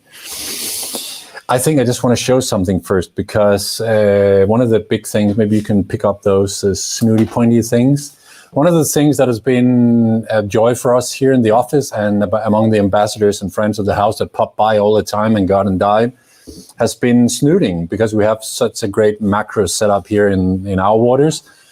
We don't really have the wide angle opportunities, so we do the macro stuff. And some of the macro stuff can be beneficial to shoot with not a wide beam, because that'll just too much beer. It's very nice to have a sheltered beam of light when you do macro, because you will avoid the stray light to go out and dull down the picture and hit the background and hit objects that you don't really want to have in focus. So getting a light that can actually focus for you, it's a good idea. Most times I use the Symbiosis SS2 and the SS3, and the SS2 has this laser guided pointy snoot that is working, but is not the best tool, because the Symbiosis has a 4,000 lumen beam video light and a flash in the same unit. And so the biggest problem with most snoots is that you have to use the focus light from the flash to see what you're doing. And when you're really close to something, it's so hard to control that beam.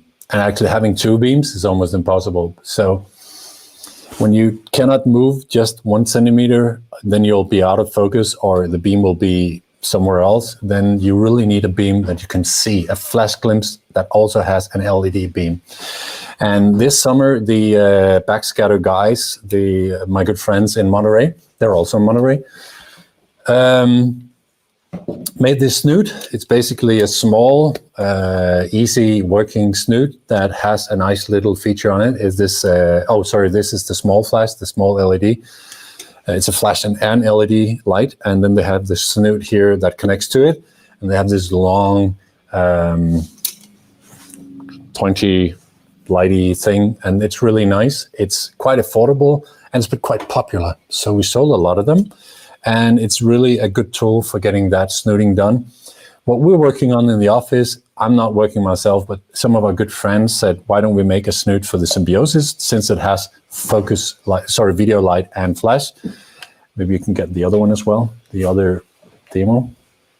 So he has been making a housing for the flash here. The Symbiosis light sits here, and LED strains go in here, and we have the snoot. And the funny thing is that when you turn it on, like this, boom, you can, boom, flash. This one's wide because it's 3D printed, and this one is black. This is a newer version, and we made a thicker snoot. It's still a fiber optics inside. So this is version number 4, I think, and it's working. I'm using it. It's really nice to work with. The good thing is that I can have my flash close to the camera body, and I can work all the way out there. Nauticam just released a crazy lens system called the ENWL that we're getting in for test after New Year, and we're getting one here in the office as well for test. And the funny thing is that the lens is actually out here, like a long nose, and we've been thinking about how to light the images out here. Nauticam tried to solve it with some flash mounts. I can solve it like this and do the macro out there. And that's interesting because I have 4,000 lumen here, and because of the high-powered LED cables, the light is really powerful out there as well. Yeah, for macro. Cables, right. Sorry, fiber optics. I'm mumbling. And I'm thinking that the snoot, that's sort of something that we should save for a complete episode at a later time, right? Yeah, there you go. I think this. Oh, somebody's knocking on the door. Let's see who's there. You can have this one as well. Hallo Junge. Hallo Menschen. This is Nico, Sebastian, and Michael. There you go. Hey guys, can you hear me? Hey. You're all... Oh my God. Nico, Yes. Can you hear me well? Yeah, Cheers, guys. I can hear you. Excellent. You are the least nice people I know, but you are still someone I treasure a lot. I don't know what to tell you. So far, Nico, you're our newest ambassador, and you are an underwater filmmaker, videographer and filmmaker and underwater filmmaker. Michael, you are a professional photographer, do a lot of feature stuff. I'll let you tell you about yourself later as well. You do a lot of weddings and feature stuff and underwater stuff, and you make money on it, and you make a living of it. And Sebastian, same to you. You make a living shooting underwater dogs and kids, and you do wedding pictures as well, make a living doing that. And all 3 of you are helping me whenever I'm in Germany doing dive shows. And you are a very treasured and good group of people that I enjoy having around. So did you note what I just said? It's going to be the last time I ever say that out loud. That's for We sure. have that on record. It's okay. Yeah. Listen, these guys are German. They're Canon users. They all have the R5 camera. They're hopelessly technicians, so they're an awful bunch. But we have a lot of fun talking about the Canon versus the Sony cameras, and I guess the good thing is we all use kind of the same systems, housing systems, and we all do pictures and films and stuff for professional reasons.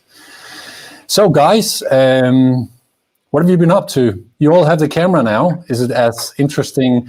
Let me just say that Nico and I already did 2 lives about the R5 and the R6 recently. You can go to our website and find them, or our YouTube channel and find them.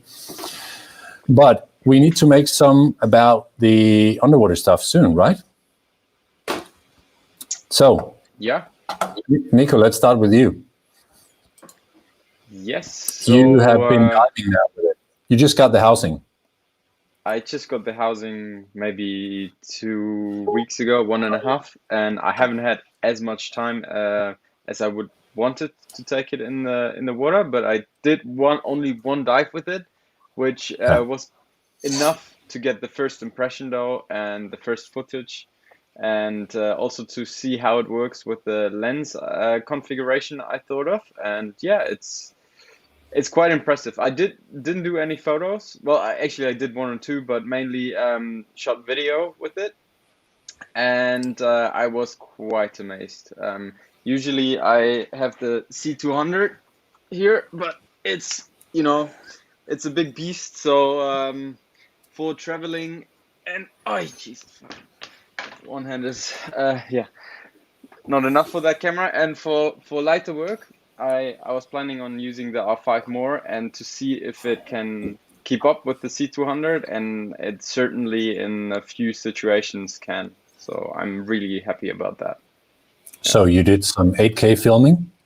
Yeah, I did some 8K RAW filming, which is 12-bit, and I did some testing in terms of color grading, you know, how it holds up, especially the high ISO, how that performs, and I was surprised it even looks cleaner than the C200's RAW, which is nice, and also, you know, with the white balance underwater, it's tricky, especially when you don't have the RAW capabilities, and with the RAW capabilities, it really helps you. And I was super happy with it. Yeah. So it was shooting 8K in RAW 12-bit. 8K RAW 12-bit, which is a lot of data. So you have 2 gigabits per second. So you really should know when to push the trigger and when not to. Otherwise, your card's going to be full in a very short time. But once you do push the trigger, the AF performance was crazy. I mean, I didn't have a lot of wildlife in these local lakes here that I could test it on. So I had to use Sarah, and I was blown away how it picked up the face tracking with the mask. And yeah, and even that lens. So I'm using the 28-70, which is an old analog Canon lens, in combination with the WACP. So that was my first test, and even that lens, it's so loud. So if you have it on land, the AF, it's terrible.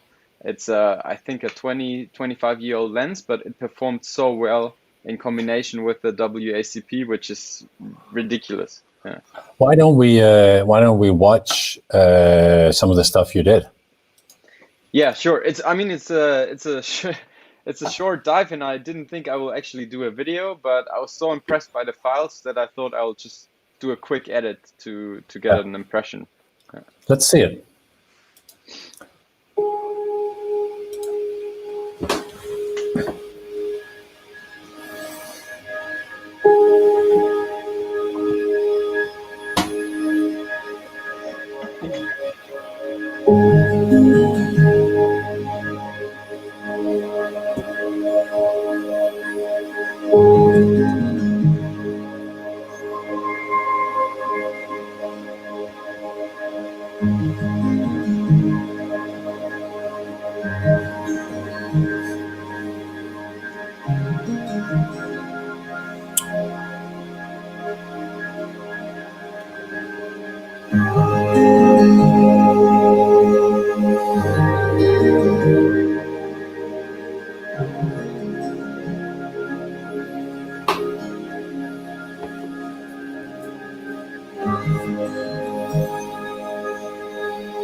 Nice one.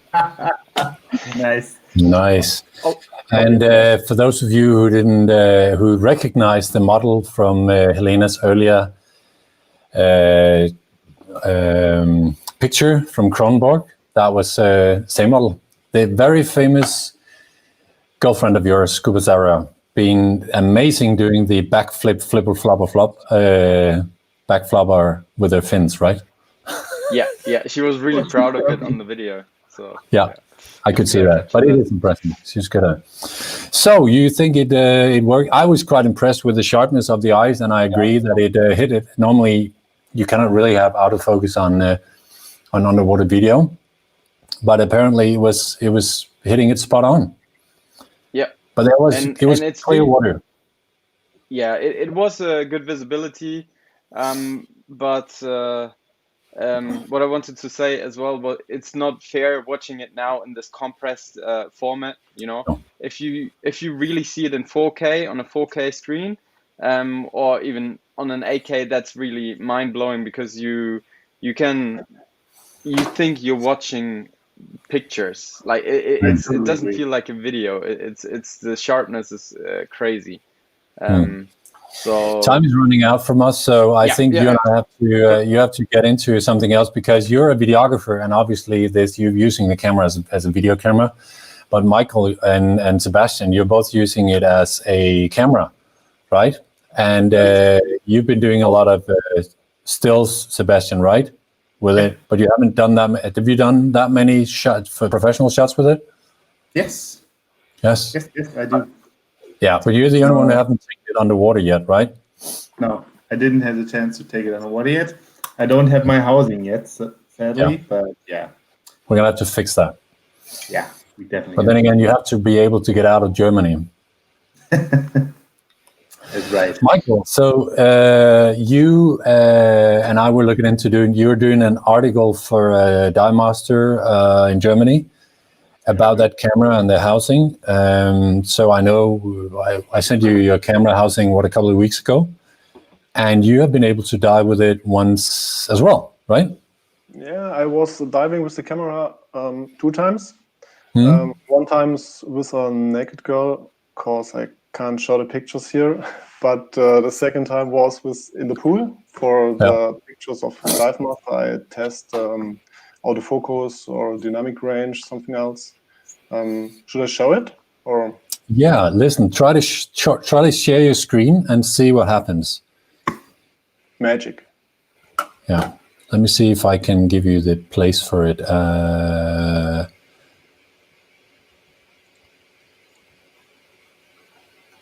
Oh, there we go.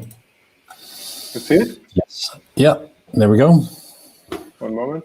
So what we're looking at now is your Lightroom screen on your computer.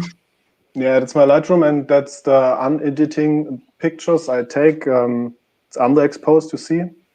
I take the pictures with the 15 to 35 millimeter Canon RF lens. So 100%, and the dynamic range is amazing. You can 2 stops, 3 stops. It's absolutely no problem. It's amazing. Because you had actually, all of you had the Canon 5D Mark IV before at your shooting cameras.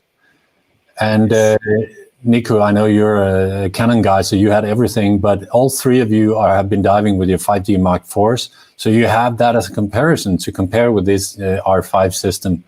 So you're still saying that the dynamic range is like a lot better, or? On land, I think it's the same, but underwater, for me, I think it's much more better. Yeah. I think for land, it's even better as well. Wow. Sometimes. Sometimes. So you did some close-ups as well? Yeah, I did some close-ups.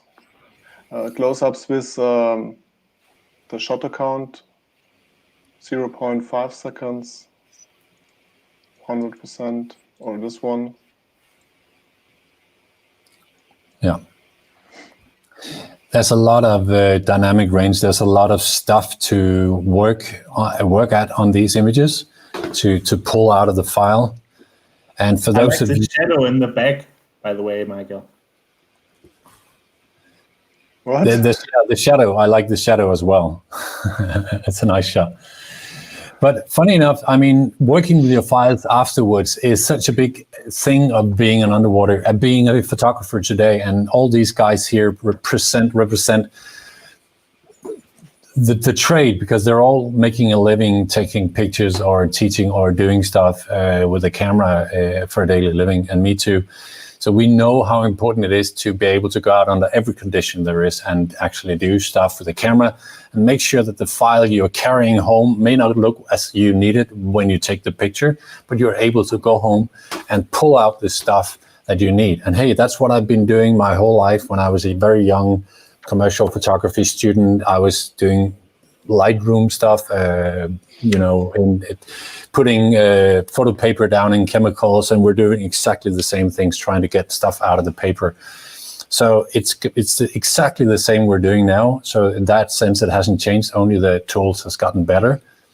And this new camera system is really nice. I like that picture. You should send that into a competition, that one there.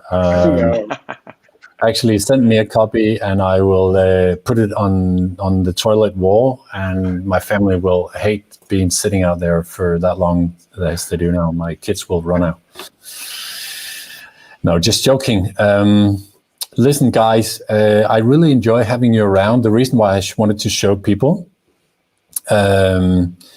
that you're around is that I get a lot of questions during the days about this and that, and I try to answer as many as I can. Obviously, I do not know everything about anything about everything, or everything about most things. But there are people that do know stuff out there, and you guys present a good part of my knowledge database, and we have a small group called Canon Scums of Germany, or something like that. So every day when I have a question, I can that's my Twitter brain. I just text to the Canon Scum of Germany, and I have these very competent guys sitting down in Germany trying to help me with a bit of fun on the way as well. Listen, guys, the time is up, and I'm not really sure what I wanted to achieve with seeing you all, except from just showing that you're around. And again, hearing that you all favor that stupid camera called the Canon R5. There are other cameras out there that are also good. Remember that. No. And remember that the underwater... The R6, you mean? Exactly. Yeah. Remember that the underwater housing for the R5 is huge. So the A7 housings are much, much smaller. No, it's small. You know, size matters, right? Lift it with my small finger. Yeah, right, yeah. Here. So, guys, I appreciate you coming around. I look forward to seeing you again when the corona is setting. Let's see if we go to board the show. They just moved the dates to April. I'm not sure it's going to be working still. I think it's just something they moved to do it, and I'm sure they're going to have to cancel again. But let's see. We don't know. But other than that, we're definitely going to go to maybe the Interdive this autumn, or again boat next year. Or we see each other in Gothenburg on the Swedish dive show. Or we're going to see each other in my garden for the summer party, or some dive destination out there. So wherever we're going to see each other, thanks for being part of this little Christmas event. Okay? Thanks for having us. Thank you. Thanks, guys. You enjoy your evening. Bye-bye. Cheers. Take care.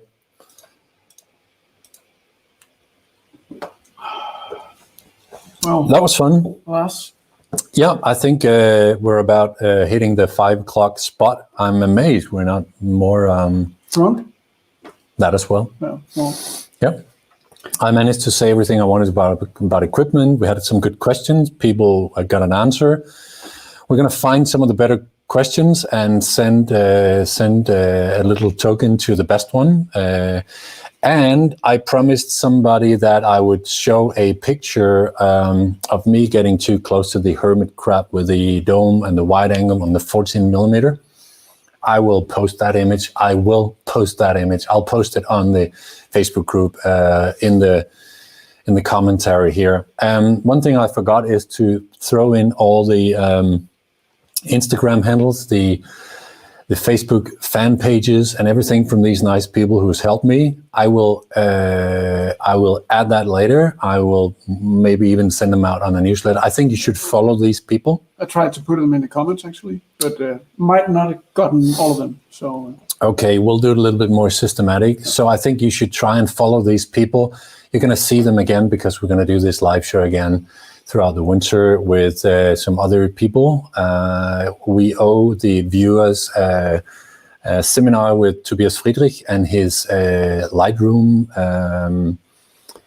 presets. Yes, we didn't manage to do that in October, and then he went with Helene to Egypt, and I think he should be home again here this December. So we will definitely do that, and there's more. Okay, so that's it for now. I hope you enjoyed yourself out there, and I appreciate your looking by. And for those of you who saw this live on a different channel, but the Photograph Fit Facebook group, don't forget to like that button on the Photograph Fit Facebook group, because that's where the lives in the future are going to be featured. And we're going to put all the live sendings on our YouTube channel as well. And for those of you who haven't seen our new blog, it's got a facelift. It's called blog@photographit.eu. It's a facelift on the blog. And that's where we're going to make as an area called Help Desk, where we're going to put videos and help and small explaining videos of all the stuff that we're working with every day. So there's a lot of good internet stuff happening out there from Photograph It. And all the comments on the feed. It's been great. Yeah. Good to have a lot of questions that we can't answer and some questions that we could. And yeah. One last thing is that if you have any ideas for future lives that we can do, tell us, write us an email, write it in the commentary field, write it somewhere else where you know we'll see them, and we'll definitely take it serious and see what we can do. And as you can see, we can pull in experts that are even smarter than us. With that said, I think we're through. Thanks for following through. It was 2 long hours, but I thought it was worth it. Next year, we're going to do a real open house here where you're going to come and see real people, real life, and real beer. Cheers. And with that said, I'm hoping that you have a nice evening. cheers. And I hope to see you again out there on the water somewhere, okay? Adios, my friends. Peace out.